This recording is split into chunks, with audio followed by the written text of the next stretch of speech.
വെറും സീറ്റിൻ്റെ റിവ്യൂയിലേക്ക് എല്ലാവർക്കും സ്വാഗതം.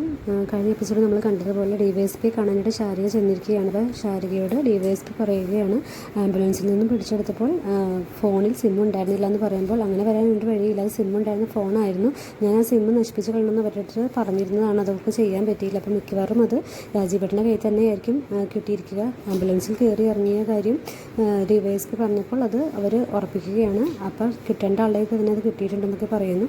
അതിനുശേഷം അവർ ചായ കുടിച്ചിട്ട് സംസാരിക്കാമെന്ന് പറഞ്ഞിട്ട് അതിന് ശേഷം ചായയോട് സംസാരിക്കുമ്പോൾ കുറിച്ച് ശാരികയോട് ചോദിക്കുമ്പോൾ താൻ എങ്ങനെയുള്ള ഒരാളാണെന്ന് കരുതിയിട്ടാണ് ശാരിക വന്നതെന്നൊക്കെ ചോദിക്കുമ്പോൾ സാറിനെ കണ്ടു കഴിഞ്ഞാൽ സാർ അങ്ങനെ പ്രശ്നക്കാരനായിട്ട് തോന്നിയിട്ടില്ല എന്നൊക്കെ പറയുമ്പോൾ എന്നാൽ ഞാനൊരു പ്രശ്നക്കാരനാണെങ്കിലോ എന്ന് ചോദിക്കുകയാണ്.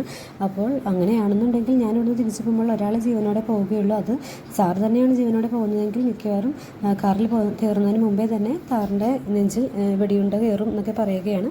അപ്പോൾ ഞാനും ശാരികയെക്കുറിച്ച് നല്ല രീതിയിൽ അന്വേഷിച്ചിട്ട് തന്നെയാണ് ശാരികയുമായിട്ട് കൂട്ടുകൂടാൻ വന്നത് എന്നൊക്കെ പറയുന്നു. അങ്ങനെ സംസാരിച്ചുകൊണ്ടിരിക്കുമ്പോൾ തന്നെ പെട്ടെന്ന് തന്നെ രാജീവ് വിളിക്കുകയാണ്, സാർ എനിക്ക് സാറിനോട് ഒരു അത്യാവശ്യമായിട്ട് ഒരു രഹസ്യം പറയാനുണ്ടെന്ന് പറയുമ്പോൾ പിറ്റേ ദിവസം രാവിലെ 10 മണിക്ക് എന്നെ കാണാൻ വാന്നൊക്കെ പറയുകയാണ്.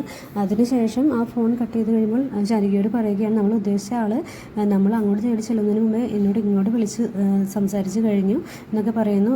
എന്തായാലും ഇനിയുള്ള കാര്യങ്ങൾ ഒപ്പം നിൽക്കാൻ DYSP ശാരികയുടെ ഒപ്പം ഉണ്ടെന്ന് ഉറപ്പ് പറയുന്നു. അതിന് പകരമായിട്ട് ഒരു വലിയ ഓഫറും കൊടുക്കുകയാണ്, ഒരു 10 സെൻറ്റ് സ്ഥലവും ഒരു ബംഗ്ലാവും ഒക്കെ. അപ്പോൾ ഓക്കെയും പറയുന്നു. അതിനുശേഷം എന്താണ് ഞാൻ ചെയ്യേണ്ടതെന്ന് ചോദിക്കുമ്പോൾ ഫസ്റ്റ് തന്നെ രാഖിയെയും രാജീവിനെയും വേർപെടുത്തണം, അതിന് വേണ്ടിയിട്ട് രാഖി ഒരു ദിവസമെങ്കിൽ എനിക്ക് പോലീസ് സ്റ്റേഷനിൽ കിടത്തണം, അതിന് വേണ്ട കാര്യങ്ങൾ ചെയ്തു തരണം എന്നൊക്കെ പറയുകയാണ്.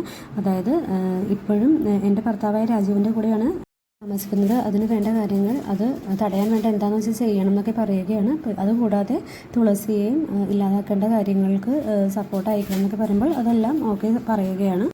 ശാരികയോട് പറയുകയാണ്, ഒരു റിട്ടേൺ കംപ്ലയിൻറ്റ് കൊടുക്ക്, അല്ലെങ്കിൽ തൻ്റെ ഭർത്താവിനെ അങ്ങനെ വെച്ചുകൊണ്ടിരിക്കുകയാണ് രാഖി, തനിക്ക് വിട്ടു തരുന്നില്ല, അവകാശം തനിക്ക് ലഭിക്കുന്നില്ല എന്നൊക്കെ റിട്ടേൺ കംപ്ലയിൻറ്റ് കൊടുക്കാൻ പറയുമ്പോൾ അതനുസരിച്ച് ചെയ്യാമെന്ന് പറയുകയാണ്.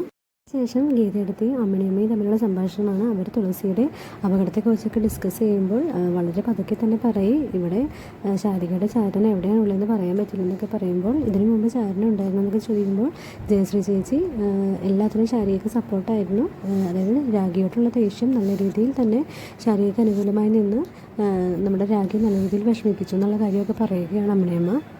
ഇല്ലാതാക്കാൻ നോക്കിയവർ മിക്കവാറും രാഖിയും ഇല്ലാതാക്കാൻ നോക്കുമെന്ന് ഗീതയെടുത്ത് പറയുമ്പോൾ മോൾ അതോർത്ത് പേടിക്കേണ്ട, ഞാൻ എപ്പോഴും സദാ വളരെ ശ്രദ്ധാപൂർവ്വം ശാരികയുടെ പുറകെ തന്നെയുണ്ട്, ധൈര്യമായി കിടന്നുറങ്ങിക്കോളും എന്നൊക്കെ പറയുകയാണ്. അതിനുശേഷം കാണിക്കുന്ന രാഖിയെ അറസ്റ്റ് ചെയ്യാനായിട്ട് രാഖിയുടെ വീട്ടിൽ പോലീസ് എത്തുന്നതാണ്. അപ്പോൾ ഗീതയെടുത്തിയോട് ചോദിക്കുമ്പോൾ ഗീതയെടുത്തി എന്താണ് കാര്യം എന്നൊക്കെ ചോദിക്കുമ്പോൾ അതിനെക്കുറിച്ച് നിങ്ങളോട് സംസാരിക്കാൻ താല്പര്യമില്ല, രാജീവനോട് സംസാരിക്കുകയുള്ളൂ എന്നൊക്കെ പറയുമ്പോഴേക്കും ആരതി ചേച്ചി വരികയാണ്. അവരെല്ലാം സംസാരിച്ചിട്ട് അവരോടൊന്നും സംസാരിക്കാൻ പോലീസ് മുതിരുന്നില്ല.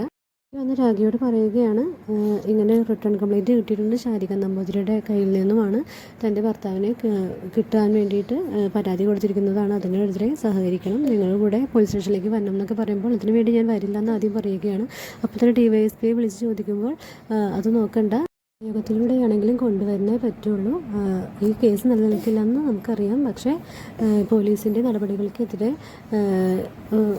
നിന്ന് പ്രവർത്തിച്ചു അല്ലെങ്കിൽ അപമര്യാദയായി പെരുമാറി എന്നൊക്കെ കാട്ടി നമുക്ക് രാഖിക്കെതിരെ കേസെടുക്കാം, അതേ നിവർത്തിയുള്ളൂ, ബാക്കിയെല്ലാം വരുന്നിടത്ത് വെച്ച് കാണാം എന്നൊക്കെ പറഞ്ഞിട്ട് രാഖിയും കൂട്ടിയിട്ട് പോലീസ് സ്റ്റേഷനിലേക്ക് കൊണ്ടുപോവുകയാണ്.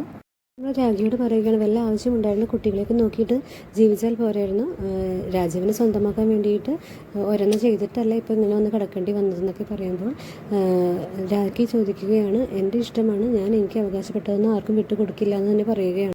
ഞാൻ പറഞ്ഞിട്ടൊരു കാര്യവുമില്ല, നിങ്ങൾക്ക് രാജീവിന് വിട്ടുകൊടുക്കേണ്ടി തന്നെ വരും, അതിന് വേണ്ട കാര്യങ്ങൾ ശാരിക ചെയ്യും, ഇതുപോലെ ഒരു കള്ളക്കേസ് രാജീവിൻ്റെ പേരിലും ഉണ്ടാക്കിയിട്ട് രാജീവിനെ ജയിലിൽ അടക്കും, അപ്പോൾ നിങ്ങളുടെ കുട്ടികൾക്ക് ആരുമില്ലാതെ അനാഥരായി തീരും എന്നൊക്കെ പറയുകയാണ്. യാതൊരു കാര്യത്തിലും ഇടപെടാനായിട്ട് ഞാനിനി വരില്ല എന്ന് എഴുതി കൊടുത്തിട്ട് പോലീസ് സ്റ്റേഷനിലും പൊക്കോളൂ എന്നൊക്കെ പറയുമ്പോഴേക്കും രാഖി അത് കേട്ട് വിഷമിച്ച് നിൽക്കുന്നതാണ് കാണിക്കുന്നത്. ശേഷം രാജീവനെ നമ്മുടെ ആരതി ചേച്ചി വിളിച്ചു പറയുകയാണ് രാഖയെ പോലീസ് ഉണ്ടായ കാര്യം, എന്നിട്ട് അത് കള്ളക്കേസ് കൊടുത്തിരിക്കുന്നതാണ്, ശാരികയാണ് ഇതിന് പിന്നിൽ, ഇതിന് വേണ്ട കാര്യങ്ങൾ ചെയ്യണം, അല്ലെങ്കിൽ ഇല്ലാത്ത കേസൊക്കെ രാഖിയുടെ പേരിൽ ചുമത്തി അവളെ കഷ്ടപ്പെടുത്തുന്നൊക്കെ പറയുകയാണ്. ഒപ്പം ഗീതയെടുത്തിയും പറയുന്നുണ്ട്, വളരെ അപകടകാരിയായ ഒരാളുടെ കൂടെയാണ് നമ്മൾ താമസിക്കുന്നത്, അവൾ ഈ വീട്ടിലുള്ളിടത്തോളം കാലം നമ്മൾ തീയിൽ ചവിട്ടിക്കൊണ്ടാണ് നിൽക്കുന്നത്, എന്താണെന്ന് വെച്ച് കഴിഞ്ഞാൽ ചെയ്യേണ്ട കാര്യങ്ങളൊക്കെ എത്രയും പെട്ടെന്ന് തന്നെ ചെയ്യണമെന്നൊക്കെ പറയുകയാണ്. അങ്ങനെയൊക്കെ കേൾക്കുമ്പോൾ രാജീവൻ വിഷമിച്ച് നിൽക്കുന്നത് കാണിച്ചിട്ടാണ് ഇന്നത്തെ എപ്പിസോഡ് അവസാനിക്കുന്നത്. ഓക്കെ.